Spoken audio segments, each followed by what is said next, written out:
रात का स्याह अंधेरा गहराने लगा था। ऐसा लग रहा था मानो वक्त ठहर गया हो।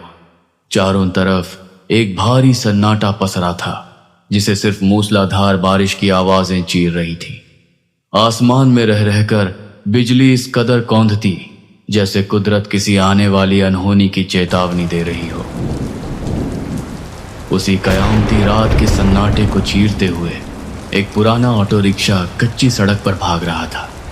हेडलाइट की मध्यम रोशनी उस काले अंधेरे से लड़ रही थी। अंदर दो मुसाफिर खामोश बैठे थे, एक नासिम और दूसरा एक रहस्यमयी साधु बाबा। दोनों की नजरें बाहर की धुंधली दुनिया पर थी, लेकिन जहन में खलबली मची थी। पर सच तो यह है कि कुछ रातें आम नहीं होती। वे बस आपका इंतजार करती हैं, तब तक जब तक कि उनका मकसद पूरा ना हो जाए। यह रात भी शायद कुछ मांग रही थी, शायद रूहों की कोई अधूरी प्यास, या फिर दबी हुई कोई ऐसी ख्वाहिश जिसकी कीमत चुकाने का वक्त अब आ गया था। हे भगवान, ये कैसी काली रात है, ऊपर से ये जालिम बारिश। ऐसा लग रहा है जैसे आज आसमान फट जाएगा। डर के मारे रूह कांप रही है। बाप रे, इतनी बेचैनी क्यों है बेटा? इस तूफानी रात में कहाँ जाने की जिद ठानी है तुमने? और ये परेशानी, ये तो तुम्हारे चेहरे पर साफ दिख रही है। अब आपसे क्या छुपाना बाबा, किस्मत ही रूठ गई है।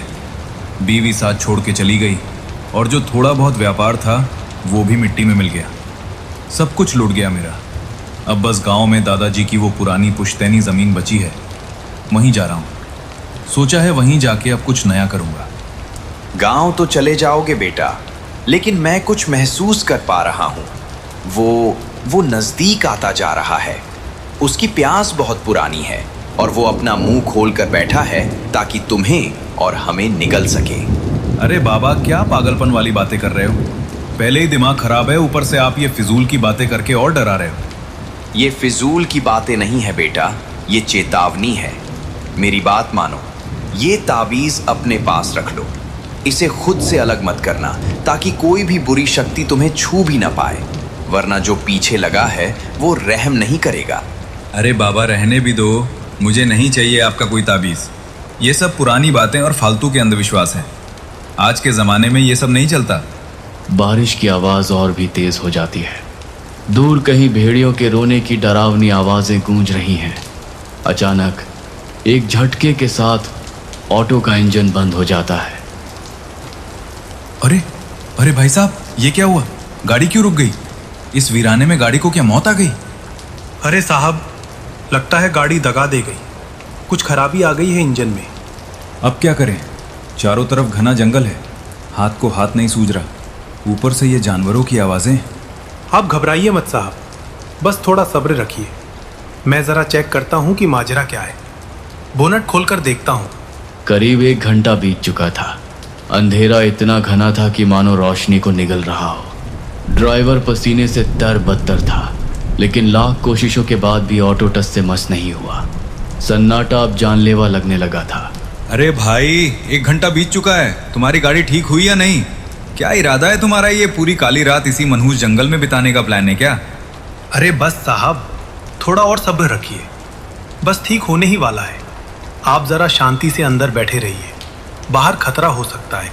आधा घंटा और बीत जाता है। सन्नाटा और भारी हो जाता है। नासिम का सब्र अब जवाब दे चुका था। अरे रहने दो भाई, मुझे नहीं बैठना तुम्हारे इस कबाड़ ऑटो में। मैं पैदल ही निकल जाऊंगा, पर यहाँ एक पल और नहीं रुकूंगा। अरे साहब, होश में तो हो। इतनी खौफनाक रात है और ऊपर से ये मूसलाधार बारिश। इस घने जंगल में अकेले पैदल कैसे जाओगे? जैसे भी होगा चला जाऊंगा, पर यहाँ रुककर अपनी जान नहीं गंवाऊंगा। रुक जाओ बेटा, मेरी आखिरी बात मान लो। ये ताबीज़ अपने पास रख लो। अगर ये साथ नहीं रहा तो वो तुम्हें जिंदा नहीं छोड़ेगी। उसकी भूख बहुत पुरानी है। अपनी ये डरावनी कहानियाँ अपने पास ही रखिए बाबा। नासिम ने गुस्से में एक शब्द भी नहीं कहा और अकेले उस वीरान खौफनाक रास्ते पर चल पड़ा। चारों तरफ घोर अंधेरा फैला था और बारिश की बूंदें उसके शरीर पर कांटों की तरह चुभ रही थी। उसे नहीं पता था कि झाड़ियों के पीछे से कोई उसकी हर आहट पर नजर रखे हुए है।